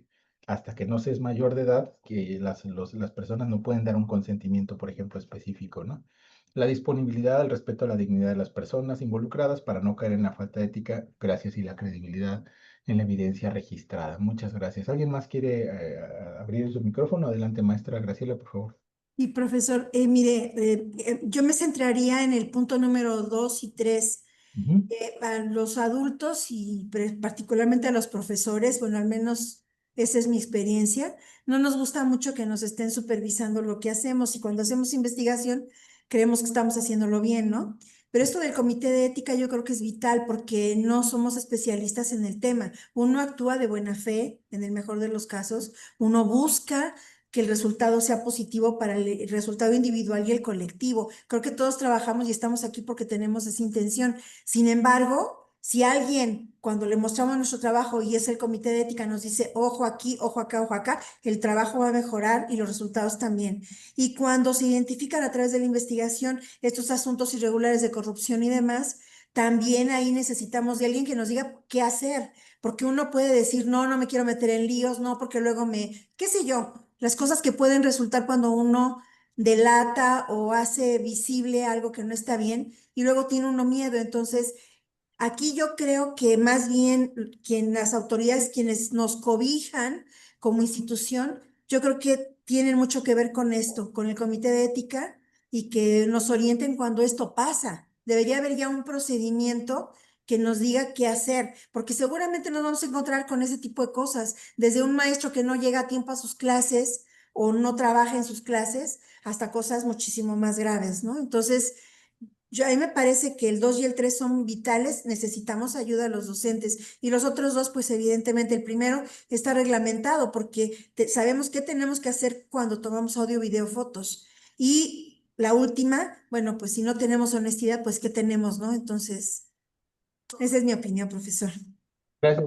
Quiero comentarles rápidamente una experiencia que tuvimos aquí en el instituto justo con los comités de éticas. No los teníamos reglamentados porque muchas instituciones vamos atrasadas. Tenemos la intención, pero a veces no hay el tiempo para poder gestar ni siquiera reglamentos, sino orientaciones, decía yo. Entonces, varios de los debates que teníamos nosotros es, a ver, ¿cuál es la jurisdicción del comité de ética? ¿Es antes, durante o después? Y una de las conclusiones, aunque parece de sentido común, a la que llegamos es que es en todo el flujo. Para revisar el anteproyecto, los instrumentos, para revisar los procedimientos de entrada y salida del campo y para ver qué es lo que se va a realizar con los resultados o que se esté realizando se estén tomando las decisiones pertinentes, pues, en el marco de la información. Y decía yo, aunque parece de sentido común, que es en todo el flujo, de verdad fueron sesiones amplias de debates. ¿Cuál es nuestra jurisdicción? Porque el tema de los comités de ética no es quién valida los instrumentos o quién valora si la propuesta, digamos, de proyecto es correcta, sino justo como lo decía la maestra Graciela, quiénes están involucrados, qué experiencia tienen al respecto, y también hay ahí un tiempo que hay que ofrecer como un tiempo de servicio, vamos a llamarlo así, que hay que ofrecer a esa actividad. Es decir, los comités de éticas están conformados por personas, y esas personas, además de esa tarea, tienen en mil cosas que hacer, ¿no? En sus prácticas, en sus escenarios de acción, etcétera. Entonces, no es cuestión menor, ¿no? No es cuestión menor este asunto de los comités de éticas, que yo pienso que hay que tenerlos en todas las instituciones, no solamente para el ámbito de lo educativo, de la investigación educativa, sino de las prácticas, ¿no? Que ahora, pues en un momento dado, se desarrollan en las distintas instituciones en el marco, decía yo, de su jurisdicción. Te agradezco mucho, maestra Graciela, ahí los comentarios. Dice la maestra Diana Luz, cómo actuamos cuando identificamos a través de la investigación aspectos de corrupción, maltrato, etcétera, buscar asesoría legal para consultar una investigación o protección legal ante los hechos. Fíjense, esa pregunta me parece por demás interesante porque en efecto, uno lo que puede identificar es la situación, pero tal vez la situación ya es conocida en la institución y está en curso una investigación. Y quizá nosotros lo que vamos a llegar a hacer es interrumpir ese flujo de la indagación. No lo sé. Entonces, creo que esto es importante. A veces, aunque nosotros identifiquemos ese tipo de prácticas, creo que un elemento importante es acercarnos con la autoridad, indagar casi de manera paralela si ellos ya identificaron algo de lo que está ahí, o simplemente decir que vieron ustedes una situación que no les pareció adecuada y que tal vez las autoridades deben de tomar alguna decisión, para entonces sí acercarnos mejor a otro escenario de asesoría legal, para que también ustedes no incurran en algo que les pueda repercutir, digamos, negativamente, ¿no? Para sus prácticas dentro de su actividad laboral, etcétera, etcétera.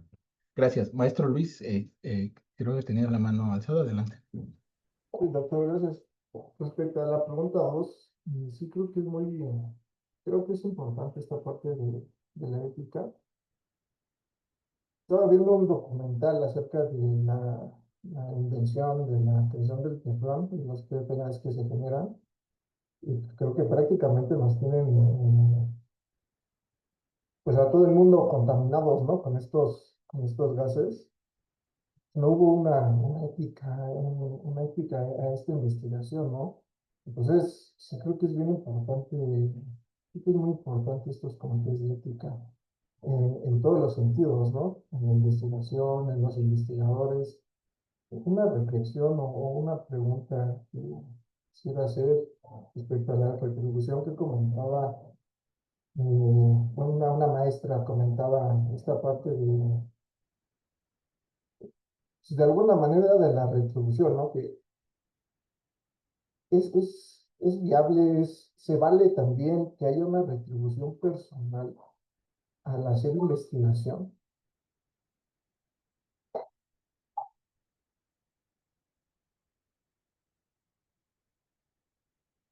Quitó no se escucha, doctor. Perdón, gracias, maestro Luis, gracias. Voy a intentar recuperar lo que dices.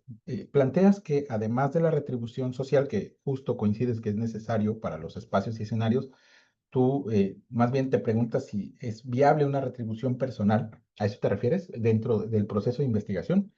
Si lo entendí bien y lo entendí de esa manera, yo creo que hay que pensar justo en dimensiones, ¿no? De la retribución social. Porque el tema de la retribución social pasa por una lógica de difusión y divulgación del conocimiento. Yo creo que una de las ganancias, ¿no? Si lo pienso así, una de las ganancias que uno tiene, o de quien hace investigación educativa, como parte de la retribución que tiene, es que, bueno, pues tienes la información, y con esa información, decía yo, puedes publicar si te interesa escalar en determinados eh, pues esquemas de incentivos, ¿no? Económicos. En las universidades, por ejemplo, hay una suerte de carrera docente investigativa donde de cada año nos evalúan y eventualmente por cantidad de productividad hay un beneficio económico, ¿no? Yo lo veo así. Pero, por ejemplo, en educación media superior desconozco si hay propiamente un esquema horizontal o vertical de financiamiento. En educación básica sí hay un esquema horizontal y vertical de, ni siquiera de financiamiento, sino de retribución económica. Entonces, yo pienso que hay distintos tipos de retribución. Para el caso de quienes investigamos en el área educativa, está la retribución, vamos a llamarlo así, moral, ¿no? De saber que estás haciendo de manera adecuada tu trabajo y demás. Tienes los datos o tienes la información que puedes hacer en un momento dado para publicar o para presentar trabajos, para irte dando a conocer sobre la productividad que tú estás haciendo y eventualmente ir, no sé, pienso trazando una trayectoria en el ámbito de lo académico. Lo que sí es un hecho es que las y los académicos que tienen grado de doctor y que trabajan en educación media superior en instituciones públicas pueden recibir o ser susceptibles de ingresar al Sistema Nacional de Investigadores, sí. Y el Sistema Nacional de Investigadoras e Investigadores te da un incentivo, una beca, digo yo, así nos la denominan, una beca mensual con cierta cantidad, depende del nivel en el que estés, candidato, nivel 1, nivel 2, nivel 3 o emérito. Y eso, obviamente, eso es una trayectoria que se combina con la publicación, con la productividad, frente a otros momentos como la divulgación en escenarios y contextos, pero también la titulación o la participación en comités sinodal o de dirección y codirección de tesis, ¿no? Entonces, si pensamos la retribución en la dimensión económica, esa no llega de inmediato. A esa hay que talacharle más. Fácil, unos 5 o 6 años para que llegue, si así la pensamos, como retribución económica. Pero en todas las otras las tenemos, ¿eh? Moral, digamos, de productividad, de difusión de nuestro propio trabajo, de divulgación en escenarios como este. Entonces, sí la llega a ver, pero hay que trabajarle, digamos, en un plan que pueda ayudarles en un momento dado a pensar o a ingresar. Y, por ejemplo, para el caso del Sistema Nacional de Investigadoras e Investigadores, lo primero es contar con el grado de doctor. Y ya teniendo una vez el grado de doctor, ustedes que trabajan en media superior, en espacios, digamos, públicos propiamente, pues claro que es posible, ya es posible entrar. De hecho, la docencia, que también es un rubro que se cuenta en el SNI, vale que ustedes den docencia en media superior. O sea, eso es como de la parte de la democratización que el Sistema Nacional de Investigadoras e Investigadores ha hecho con colegas de media superior, porque se ha identificado toda esta capacidad técnica instalada para hacer investigación. Justo por eso estamos en talleres como este, en esta jornada para ir pensando en avanzar en un mediano plazo a que ustedes también puedan obtener, llamémosle, yo no diría beneficio, pero perdón, retribución, yo diría un beneficio económico que en algún punto les pueda retribuir. Entonces, gracias, te agradezco la pregunta, maestro, porque me parece que también es necesaria dentro de nuestros haceres como docentes, como profesionales de la educación, y bueno, independientemente acá si es media superior o superior, yo creo que tenemos esa posibilidad. Te agradezco y les agradezco a todas y todos el que hayan atendido esta sesión, la sesión pasada. Con esta última lámina prácticamente cerraré yo mi participación. Acá están las referencias. Les haré llegar las láminas a la maestra Alejandra para poder, eh, pues, que se las pueda compartir. Y bueno, pues ya ahí en esas láminas vienen mis datos para que ustedes en cualquier caso, si tienen alguna inquietud, puedan contactarme sin problema alguno. Y bueno, pues para mí fue un gusto colaborar con ustedes, compartir eh, parte de lo que yo he capitalizado en estos procesos de formación en el campo de la investigación educativa y pues queda abierto ahí a sus reacciones. Y maestra Alejandra, este es el uso del micrófono. Muchas gracias, doctor. Estoy teniendo aquí problemas para encender mi cámara. Toda la sesión he estado así, pero bueno, acá estoy. Muchísimas gracias, doctor. Creo que pues nos llevamos bastantes reflexiones, bastantes herramientas para, como bien dice, ir construyendo nuestros proyectos de investigación, ¿no? Una directora de tesis me decía, Alejandra, a investigar se aprende investigando y para investigar necesitas leer, ¿no? Entonces, pues creo que el día de hoy nos llevamos bastantes herramientas para ir pensando en qué podemos construir o cómo nos podemos acercar a este tema de la investigación y fortalecer ahí nuestras habilidades de búsqueda de información, de lectura, de apropiación de textos, que creo que es bastante importante en este proceso. Agradecerle, doctor, por el tiempo que nos ha brindado en estas 2 sesiones. Pues hablando de retribución, pues creo que no le podemos ofrecer más que esa retribución de habernos compartido de su conocimiento, y por eso pues todo nuestro agradecimiento como institución y también a título personal. Muchas gracias a los compañeros, compañeras que estuvieron presentes en estas 2 sesiones. Les voy a pedir aquí a mis compañeros del área de investigación que me ayuden a proyectar el merecido reconocimiento para el doctor Sergio, para ya ir cerrando esta sesión. A ver, me parece que ya está ahí, ya están ahí proyectando. Ok. Bueno, doctor, pues extender el merecido reconocimiento con la firma de nuestro director general, el maestro Gonzalo Espina Miranda, y bueno, le voy a dar lectura. Dice: Dirección General de Centros de Formación para el Trabajo otorga el presente reconocimiento a Sergio Málaga Villegas por su destacada participación en el ciclo de conferencias magistrales La investigación como eje de transformación en los centros de formación para el trabajo, con la conferencia titulada Taller de Investigación Educativa, Metodologías Cualitativas y Cuantitativas con valor de 10 horas. Firma nuestro director general, el maestro José Gonzalo Espina Miranda, 23 y 25 de septiembre del 2025. Muchísimas gracias, doctor. Por supuesto que si me hace favor de compartir el material que utilizó durante la sesión, nosotros lo haremos llegar a los compañeros. También recordarles que por ahí ya tenemos nuestra liga de YouTube, donde están alojados todos los videos de las conferencias que hemos estado grabando. Por si quieren revisar, retomar algunos temas, lo puedan hacer sin ningún problema. Muchísimas gracias, doctor. Pues esperemos que no sea la primera ni la última vez que contemos con su valiosa participación y presencia. Estamos organizando nuestro tercer seminario de investigación que se llevará a cabo el 27 y 28 de noviembre. Y bueno, pues por ahí nos encantaría tener también alguna intervención, si está en posibilidades, para que nos acompañe.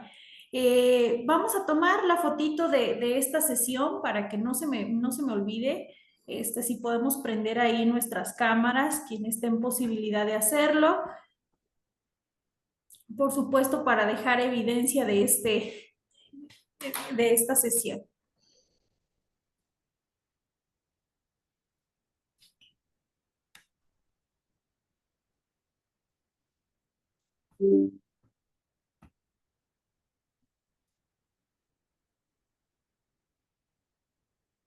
Bueno, ustedes me indican, compañeros, si ya tomamos todas las evidencias para que salgamos todos y todas.